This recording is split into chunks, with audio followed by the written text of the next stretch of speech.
Salut! Aujourd'hui, un sujet très vaste qu'on va tenter de résumer le mieux possible. Les étapes de la construction d'une maison. Tout commence avec le terrassement, qui consiste à niveler le terrain de façon à ce que la maison puisse reposer sur une base solide. Ensuite, c'est l'excavation. Cette opération consiste à creuser l'emplacement de la future maison ainsi que des tranchées utilisées pour les raccordements aux réseaux locaux, eau, électricité, etc. L'excavation est réalisée avec l'aide d'un géomètre qui va définir la profondeur du trou à creuser, de telle sorte à ce que la fondation soit hors gel, c'est-à-dire à une profondeur où le sol ne gèle pas par temps froid. Les fondations sont réalisées par des maçons qui vont installer un ferraillage et couler un béton de propreté dans le trou. Le soubassement, ce sont les premières briques que l'on pose et qui seront encore enfouies sous la terre. Elles peuvent permettre de créer un sous-sol ou un vide sanitaire, c'est-à-dire un espace entre les fondations et le plancher de la maison, ce qui permet une meilleure isolation thermique et hydrique. Il est aussi possible de faire un soubassement en hérisson, c'est-à-dire que le rez-de-chaussée repose directement sur les fondations. Dans le cas présent, il s'agit d'un soubassement en vide sanitaire bâti avec des parpaings. Et il ne faut pas oublier les accès pour les raccordements aux réseaux locaux. Il convient maintenant de fabriquer le plancher du rez-de-chaussée.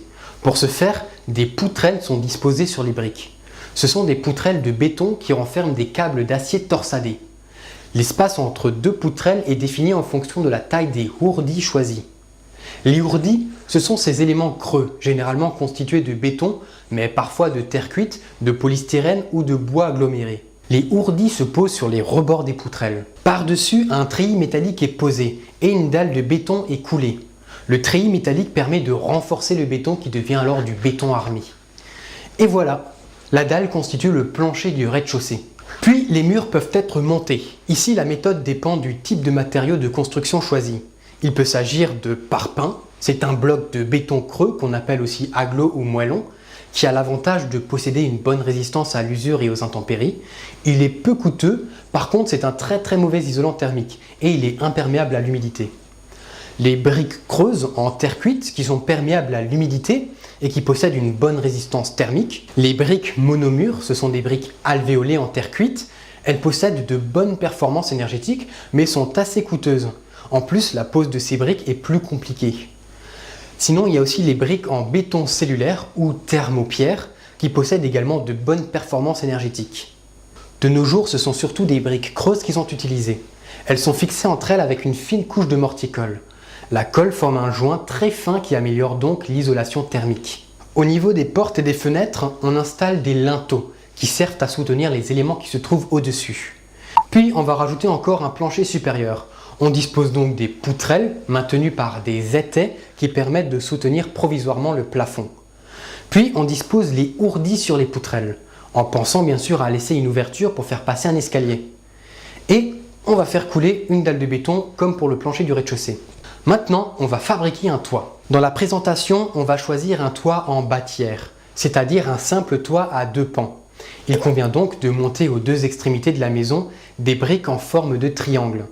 Cette structure triangulaire s'appelle un pignon. Puis c'est l'installation de la charpente. Dans ce cas aussi, il existe différents types de matériaux de construction utilisables. Le chêne, le sapin, le châtaignier, l'épicéa, etc.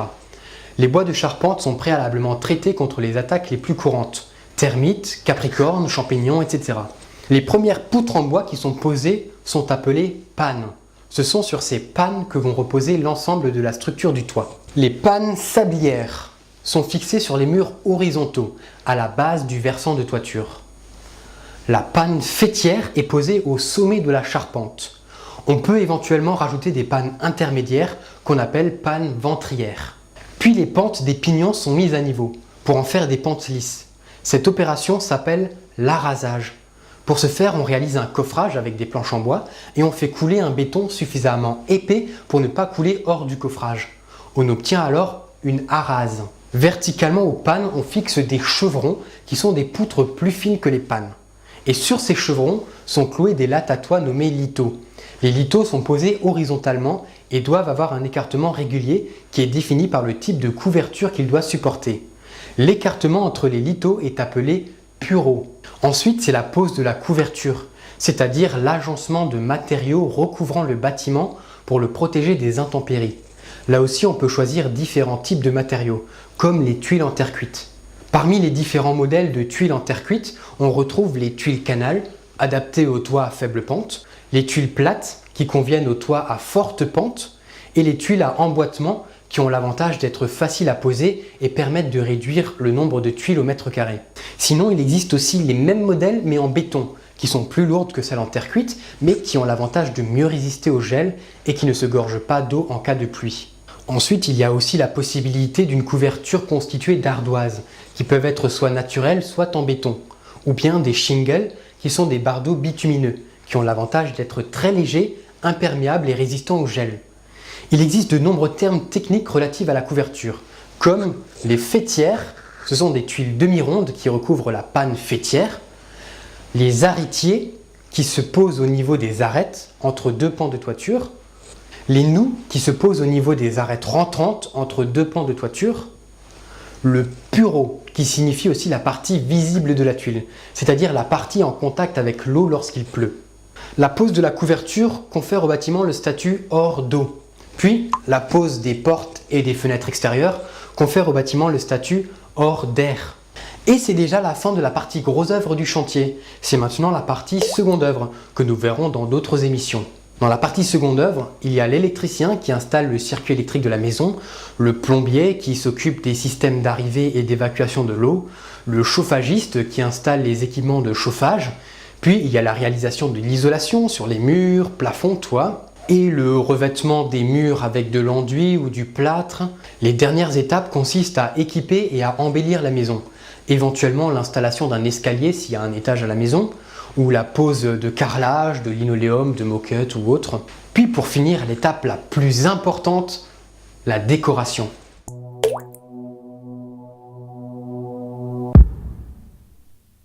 Le mot du jour, c'est suranné. Quelque chose de suranné, c'est quelque chose qui a dépassé sa date d'expiration, qui est tombé en désuétude. Quelque chose de suranné, c'est tout simplement quelque chose de vieux, d'obsolète, de démodé. On utilise ce mot comme dans la situation suivante. Bonjour, contrôle les papiers du véhicule, s'il vous plaît. Oui, attendez, les voilà. Mais ils sont pas à jour, hein, ces papiers, hein. Ils sont surannés, monsieur. Hein. Non, mais attendez, c'est votre accoutrement qui est suranné, monsieur, là. Hein. Oh, vous allez voir, hein. Mur en briques, fenêtre à barreaux, nos prisons, elles sont jamais surannées. Hein. Salut.